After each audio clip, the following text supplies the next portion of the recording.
I was still in the middle of unwrapping the crepe paper from a small, square gift when my mom blurted out, "Okay, everyone, clear the table. We need to make room for Kayla's cake." At first, I thought she misspoke, that it was just one of those weird mom slips, like calling the dog by your name. But no, she meant it. My name is Tyler. I had just turned 18, and my sister Kayla, who was 21, had decided she was going to redo her 18th birthday. And apparently, that meant hijacking mine. I should probably back up a bit. Growing up, I learned early that being the second child doesn't just mean hand-me-down clothes. In my house, it meant hand-me-down attention, priorities, and even milestones. Kayla was the golden child, the kind of person who could crash a car, cry about how the steering wheel felt weird, and still get comforted while Dad handed her his keys. Meanwhile, I once got grounded for bringing home a B+ in math because it was a sign I was slacking.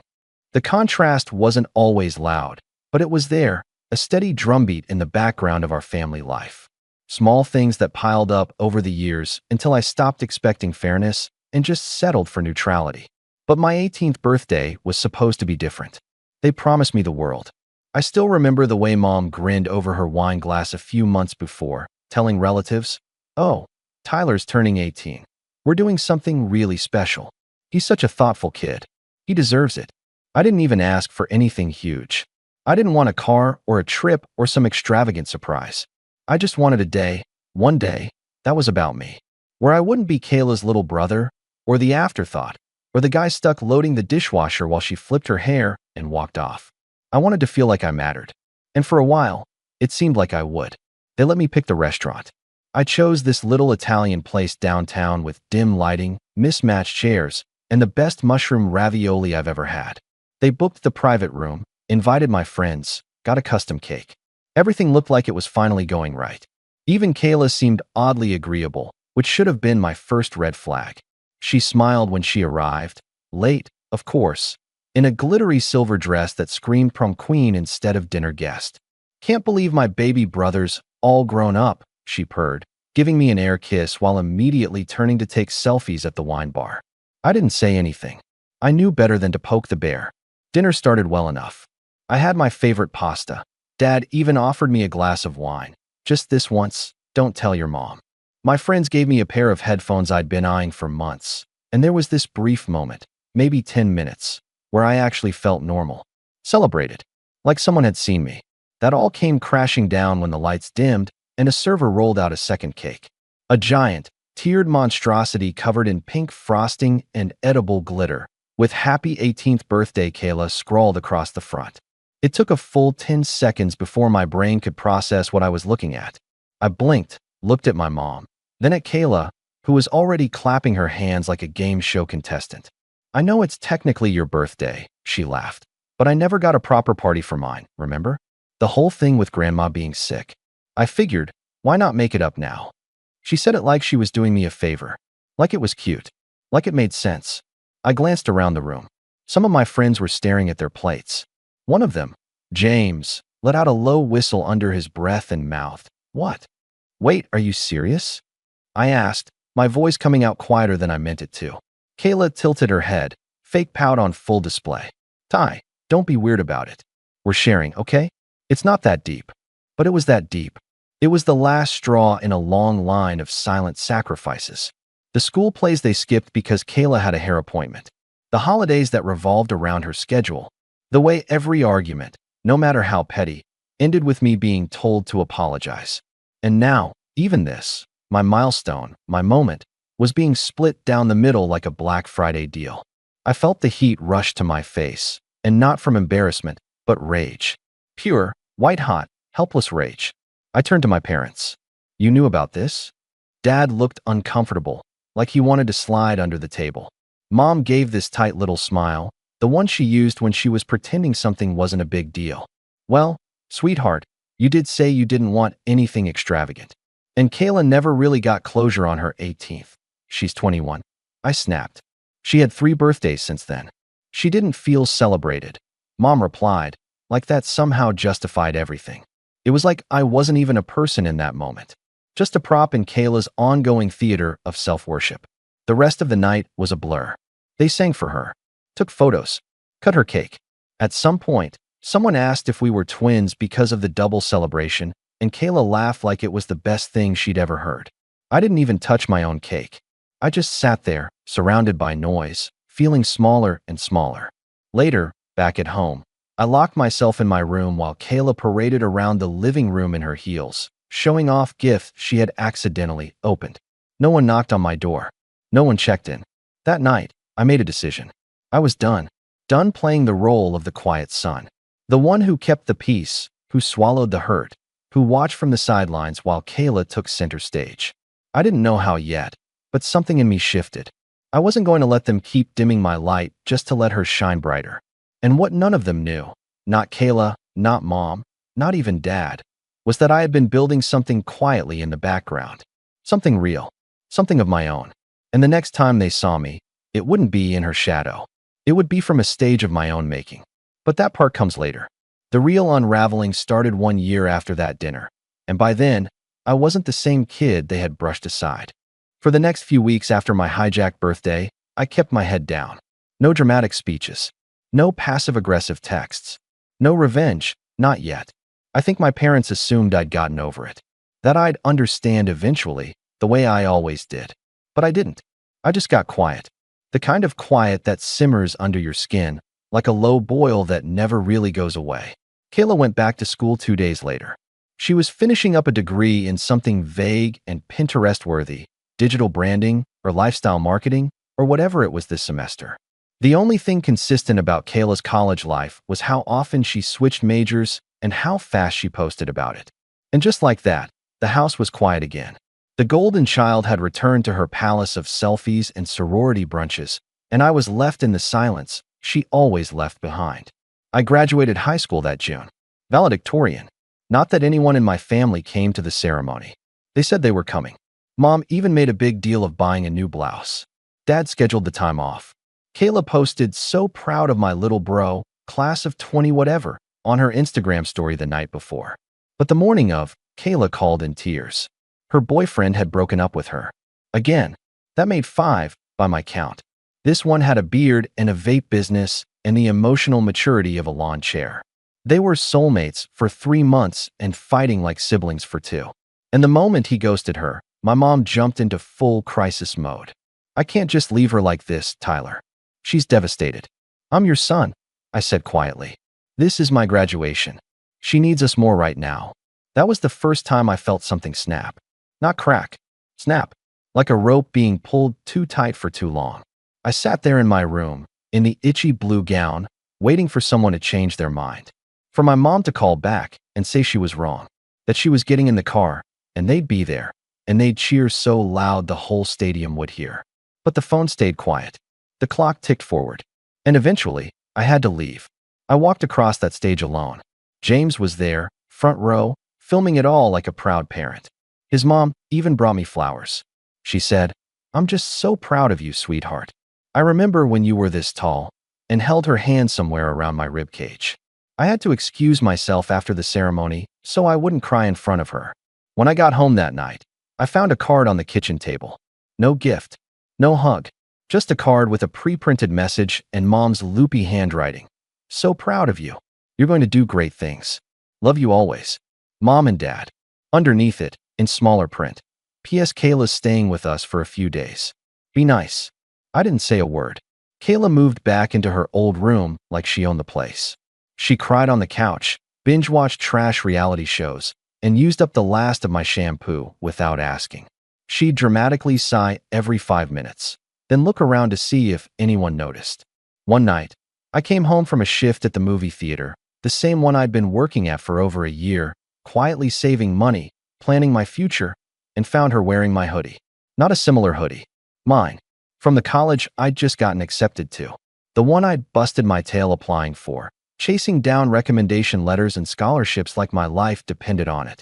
She was curled up in it like a cat, phone in one hand, bag of chips in the other. "Kayla," I said slowly, trying to stay calm. "Can you please take that off? That's not yours." She looked up like I was being dramatic. "You're so territorial." "Chill," I was cold. "You have 10 hoodies in your closet. But this one's cozy. It's mine." She rolled her eyes and flung it toward me like it was contaminated. "God, fine. You're so touchy lately." And just like that, I was the problem again. I wish I could say that was the worst of it. It wasn't. A week later, while I was at work, Kayla borrowed my car. She didn't ask. She just took the keys from the hook, drove to some pop-up flower market with her friend Maddie, and came back with a flat tire and a story about how the curb came out of nowhere. When I asked her why she thought she could take my car, she said, "Relax, you're not even using it during the day. And you live here." My parents laughed it off. "She's your sister, Tyler. She was just trying to clear her head. Don't be so selfish." I was done, emotionally checked out. I stopped talking to any of them unless it was absolutely necessary. I ate my meals in my room. I made up extra shifts just to get out of the house. I slept with headphones in and kept my car keys in my backpack. And still, somehow, they found ways to hurt me. The real betrayal, the one that left me stunned, came on a Tuesday afternoon in July. I was sitting on the porch, scrolling through my emails, when I got the notification I'd been waiting for, a scholarship offer. Not just a scholarship, the scholarship. Full ride, housing, books, meal plan, all of it. For years of freedom, tied up with a little digital bow. I stared at the screen for a full minute before I could process it. Then I shot up from my chair, heart pounding, and ran inside. "Mom, Dad, you're not going to believe this. I got it." They were sitting at the kitchen table with Kayla, mid-discussion about some influencer retreat she wanted to attend. Mom looked up. "Got what, sweetie?" "The scholarship. The one from Hanover. They picked me. It's a full ride." For a moment, there was silence. Then Dad said, "Wow, that's great news." Mom smiled, but it didn't reach her eyes. "That's wonderful, honey. We're proud of you." "Kayla?" She didn't say anything. She just blinked. Then she asked, "Wait, does that mean you're leaving in the fall?" "Yeah. Orientation starts mid-August." Another pause. Then Kayla turned to Mom and said, "I was actually hoping to stay here for a few more months. I've been thinking of taking time off from school. Just need some space to figure things out, you know?" Mom nodded. "Of course, sweetheart. You take all the time you need." I blinked. "What does that have to do with, I mean," Kayla cut in, "if Tyler's leaving, then I could move into his room. It's bigger, better lighting for videos." I laughed. I thought it was a joke. It wasn't. 2 days later, I came home to find half my stuff boxed up. My desk, my chair, my books, all stacked in the hallway like donations. Mom met me at the door. "We're just starting the transition, sweetheart. No rush. But you'll be moving soon anyway, so..." "So you decided to evict me?" "You're not being evicted. You're moving out for college. In a month." "She needs the space, Tyler." "Then maybe she shouldn't have dropped out of school." That silence, the kind that hangs heavy in the air, sticky and sharp, was the only reply I got.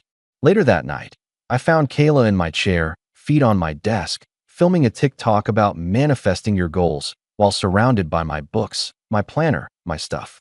She paused when she saw me and said, "Don't be salty. You're going to be off having your little college adventure. Let me have this."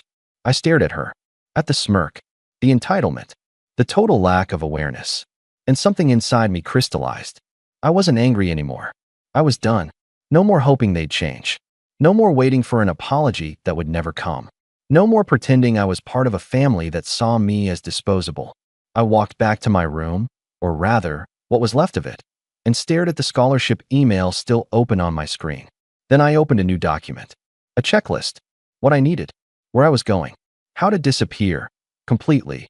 Without them even realizing it until it was too late. Because I wasn't just leaving for college. I was leaving for good. But I wasn't going quietly. And when Kayla found out what I'd built behind the scenes, what I'd really been working on all year, her jealousy would erupt like a firebomb. And the explosion? It would take the whole fragile house of cards down with her. Packing didn't take long.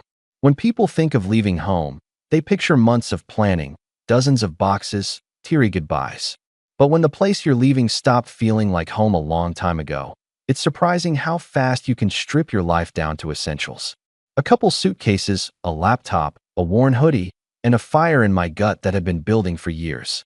I didn't announce it. I didn't sit anyone down. I just left a sticky note on my now empty desk. "Thanks for everything. I'll let you know when I land. Tyler."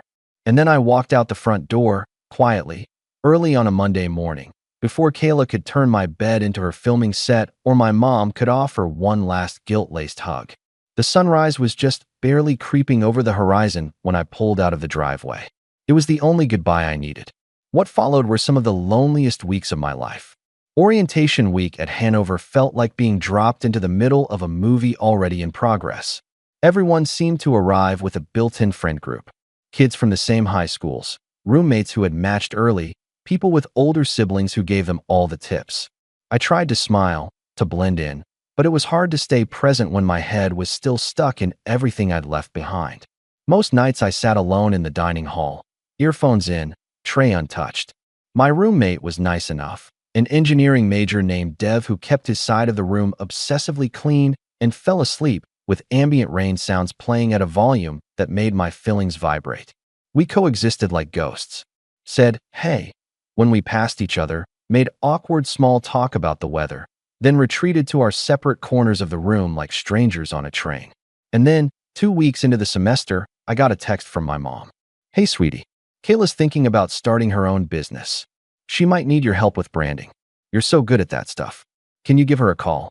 I stared at the screen for a full minute, rereading it just to make sure I wasn't imagining things. Not house school, not "we miss you," not even a "congrats again." Just another request to make Kayla's dreams a reality. I didn't reply. That night, I hit a wall. Emotionally, mentally. I closed my laptop, turned off the light, and sat in the dark for a long time, just listening to the hum of the AC and the muffled footsteps from the hallway. I didn't cry. I didn't scream. I just went still.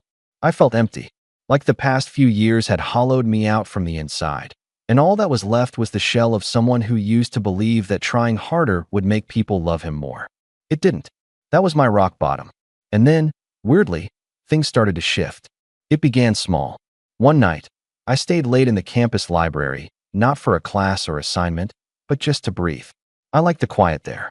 The way the fluorescent lights buzzed above the rows of books. It was the only place where I didn't feel watched, judged, compared. I started reading for fun again. Not textbooks, not articles, books. Real ones. Stories about people who ran away, who started over, who built something out of nothing. I devoured memoirs from self-made entrepreneurs, novels about underdogs, guides about passive income, and building digital businesses from scratch. And for the first time in a long while, my mind started turning again. See, what I hadn't told anyone, not even my closest friend James, was that while my family had been busy dismissing me, I'd been busy learning. Late nights after school, I taught myself everything I could about design, digital marketing, and branding. I watched free YouTube tutorials, audited online courses, read subreddits, and followed startup forums. I had folders full of mock branding kits, mood boards, font pairings, color psychology breakdowns. I wasn't just playing around. I had been training, all through senior year. While Kayla was throwing tantrums about follower counts and faking sponsorships, I had quietly built a portfolio. Anonymous, clean, no last name, no face, just work. I'd started posting on Fiverr and Behance under the handle NVRND, short for Never End, a private reminder to myself that I'd never let my story end where they wanted it to. I only got a few nibbles back then. A logo here, a podcast cover there. But the feedback was glowing.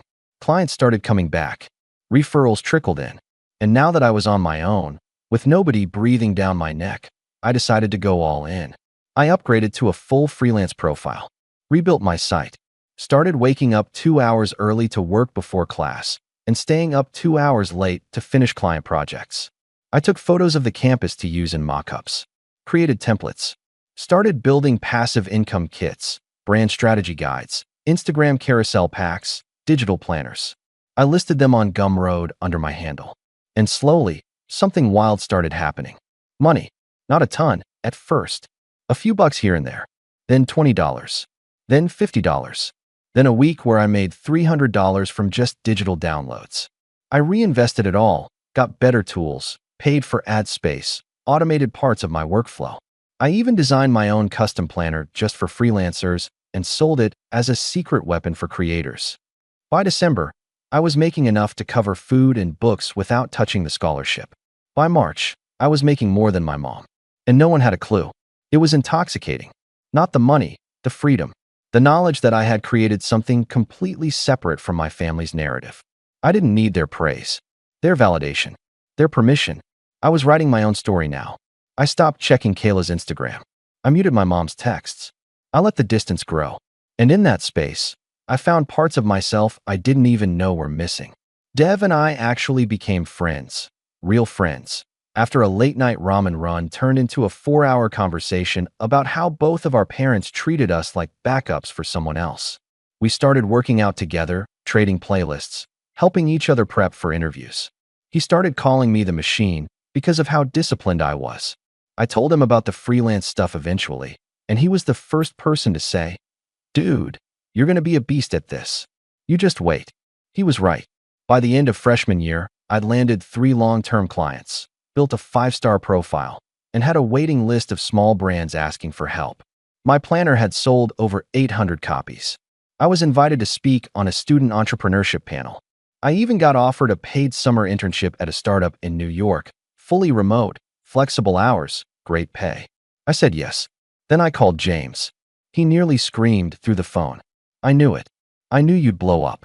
We spent 2 hours catching up, laughing about Kayla's birthday heist, and how I'd basically turned into some kind of quiet tech wizard. At the end of the call, he said, "You gonna tell your parents?" I paused, and for the first time in a long time, I smiled. "No," I said, "not yet," because I had a plan, and it required silence. See, I knew something they didn't. Something no one in my family had bothered to ask about during that entire year of radio silence. Kayla had a project due for one of her personal branding classes, a final, something that would count for nearly half her grade, and it involved launching a small digital brand, complete with a logo, website, and mock social campaign. How did I know? She'd accidentally emailed the prompt to me instead of her professor, and it gave me an idea, one that would expose everything, one that would force them, all of them, to finally see me not just as the kid they ignored, but as the storm that had been quietly building in the background. But I'm getting ahead of myself. The revenge part? That's next. And when I say it shattered everything they thought they knew, I mean it broke the entire facade beyond repair. Let me tell you how I set it all in motion. It was a Tuesday when Kayla's email dropped into my inbox. Subject line: "Tyler, can you look at this? LOL, I'm stuck." At first, I was confused. We hadn't spoken in months. Her number was still muted on my phone, her name buried beneath a pile of missed messages and half-written replies I never sent. I figured she was reaching out about something trivial.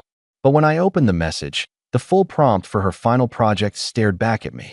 Launch a personal brand identity for a fictional or real influencer concept.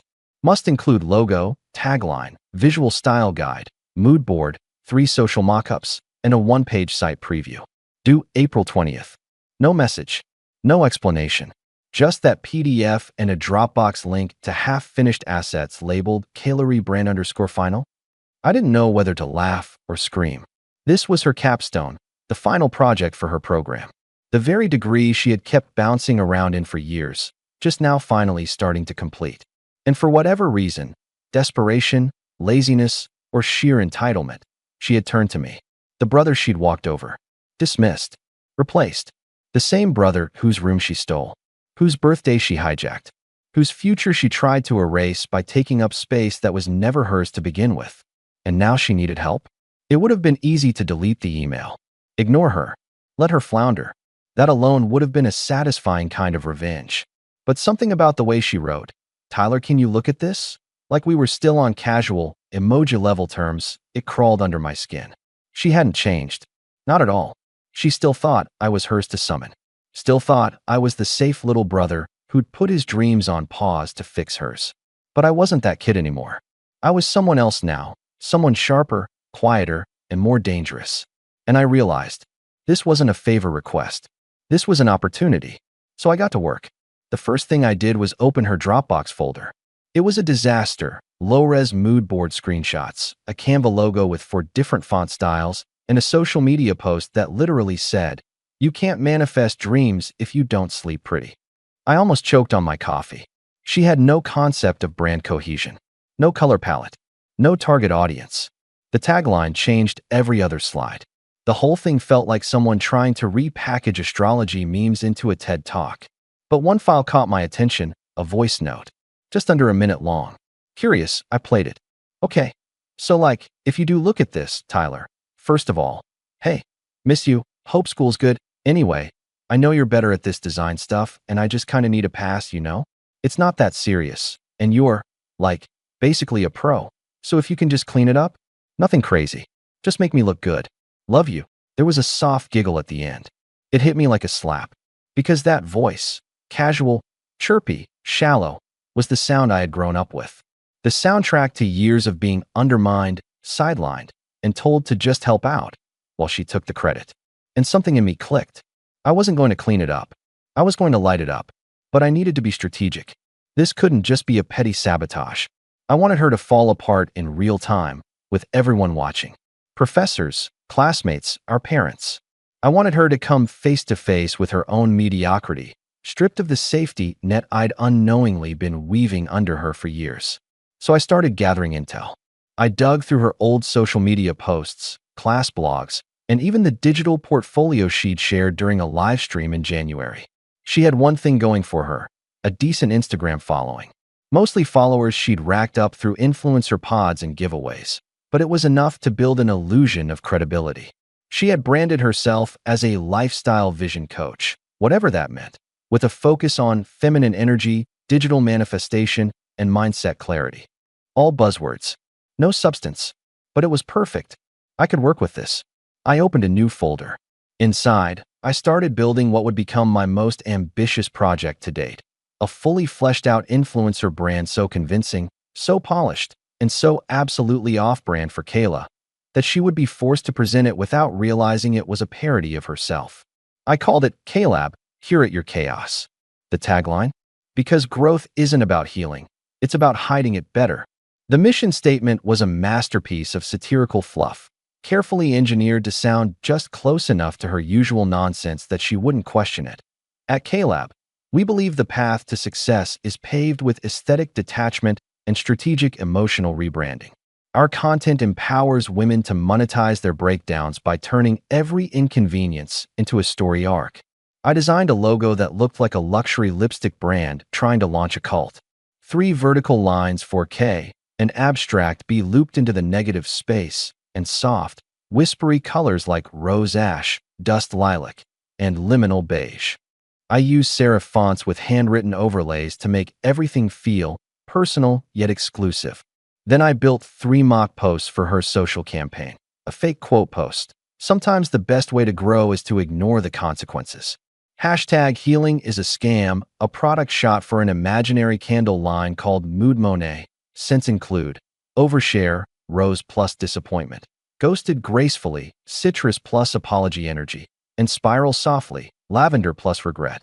A teaser reel for her upcoming webinar, Level Up Without Changing, a free masterclass for women who want success without accountability. I packaged it all into a glossy pitch deck, complete with graphs about emotional ROI, charts showing brand relatability growth, and a 1-page website mock-up linking to nowhere. Then I watermarked everything with her name and a fake date stamp. The piece de resistance? I added a disclaimer at the very end in tiny white text on a pale pink background. This brand concept was developed using recycled delusion and borrowed aesthetic. Any resemblance to competence is purely coincidental. I sent it to her 3 days before her deadline. No message, no context, just the files. And she used them. Every single one. How do I know? Because I created a fake class forum account under the alias Carly, complete with a profile pic from a royalty-free headshot site. I used it to watch her upload the project. She raved in the description about how this concept really captures my new direction and feels like such an authentic expression of my voice. The comments from her classmates were mixed. Some were clearly confused. One said, "This is bold LOL. Are the candles real?" Another asked, "What does emotional ROI mean?" Genuinely curious. But Kayla? She was riding high. So high, in fact, that she invited my parents to attend the final project showcase, a live stream presentation where the top students would pitch their brand ideas to a panel of professors and potential mentors. She thought she was going to own that stage. She thought this would be her big comeback, her chance to prove she was the star of the family again, to show our parents that she was the one destined for success, not the quiet brother who disappeared to college and barely texted back. She had no idea that she was about to walk into her own roast, delivered by herself. And me? I'd be watching from the front row. Because what I hadn't told anyone, not even Dev or James, was that I had signed up for a summer student panel at the same university, one town over from her college, and my design studio, NVRND, had just been invited to participate in the exact same livestream showcase as a guest commentator. And when I saw my name on the guest list, let's just say, the final piece had clicked into place. All I had to do now was wait for the curtain to rise. Because when it did, Kayla wouldn't just stumble. She would fall spectacularly. And this time, everyone would be watching. The morning of the livestream showcase, I woke up without an alarm. No racing heart. No last-minute nerves. Just calm. It had been a year since my birthday had been hijacked, a year since I realized my place in the family wasn't earned, it was assigned. But today, I wasn't the background character anymore. I dressed with care, plain black shirt, rolled sleeves, clean jeans, laptop in my backpack, and my presentation saved on a flash drive I could hold like a weapon. I even wore the hoodie Kayla had stolen from me last summer, the one she'd tossed across the room like it meant nothing. This time, it was armor. The showcase was hosted in a glass-paneled event hall at a local university where Kayla was wrapping up her degree. NVRND, my freelance brand, had been invited as a rising talent in student-founded design studios. Technically, I wasn't a student there, but one of my long-term clients was on their mentorship board, and he had slipped my name into the lineup. Funny how the kid they'd once ignored had now become someone worth collaborating with. I arrived early. The lobby buzzed with nervous students holding iPads and foam boards. Professors paced the rows of seats, whispering to one another. The event was being live-streamed to over 200 people, including faculty, alumni, potential employers, and families of the presenters. I spotted Kayla instantly. She was in the center of it all, laughing too loudly in a peach blazer and high-waisted trousers that screamed, aspiring CEO. Our parents stood beside her, dressed for a wedding. Dad in a pressed button-down, Mom in her presentation pearls. I noticed, with no small amount of satisfaction, that neither of them had noticed me walk past. The irony was intoxicating. They were here to support their daughter, finally proud of her vision. They had no idea the brand she was about to pitch was a satirical trap of her own vanity. No idea that the designer behind it, the one they hadn't bothered to call in months, was sitting 15 feet away. A staff member brought me backstage and introduced me to the panel. I smiled, shook hands, and took my seat at the end of the commentator table with a mic and notepad. We'd each be giving feedback after the student pitches, just like on a panel show. Polite, constructive, and ideally, insightful. When Kayla's name was called, the room dimmed. Her brand concept was projected onto the screen behind her. KLab, curate your chaos. She took the stage with the confidence of someone who'd never heard the word accountability. I could almost hear her internal monologue. This is it. My moment. Hi everyone. I'm Kayla, and I'm so excited to share my personal branding project with you today. My concept is about embracing imperfections, transforming emotional challenges into content currency, and creating a lifestyle that's both raw and aspirational. She clicked the remote. The first slide popped up, a glowing logo, elegant lines, pastel background. KLab is built for the modern woman who's done pretending she's healing and just wants to monetize the mess. There were a few chuckles, nervous ones. She beamed, thinking it was admiration. She kept going. Here are 3 sample posts for the campaign launch. The audience watched as the slides cycled. Sometimes the best way to grow is to ignore the consequences. Hashtag healing is a scam. Mood Monet, sense include. Overshare, ghosted gracefully, and spiral softly. Join my free masterclass, Level Up Without Changing, for women who want success without accountability. More laughter now. Except it wasn't admiration anymore. It was confusion, disbelief, a ripple of what am I looking at, running through the rows of professionals and parents. Mom's face had frozen in a weird half-smile. Dad stared straight ahead, blinking. Kayla didn't notice. Now, here's a look at the mock website.